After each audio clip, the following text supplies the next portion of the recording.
মাঠে কখনো করিনি। আমাদের অনুষ্ঠান 9টায় শুরু হবে।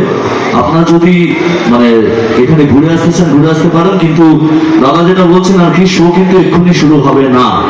তো আমরা 9:30টার সময় ল্যান্ড করেছি দিল্লিতে। আমাদের কালকেও 1টা অবধি শো ছিল। বাট আপনারা যদি আসেন থাকেন ভীষণ ভালো লাগবে। 9টায় এই গ্রাউন্ডে আমরা শুরু করবো। হ্যাঁ, থ্যাংক ইউ সকলকে। শুভ নবমী, আন্তরিক প্রীতি, শুভেচ্ছা, ভালোবাসা আর লটস অফ হ্যাপিনেস। সবাই আনন্দ করবেন আমাদের সঙ্গে, এটাই আমরা চাই। এটা আমাদের 25তম বছর। Thank you very much. Guys, আমি তো এসে গেছি এখন দিল্লির চিত্তরঞ্জন পার্ক, যাকে শর্টকাটে বলা হয় সিআর পার্ক। চটপট এসে যাও, সবাই মিলে এনজয় হবে।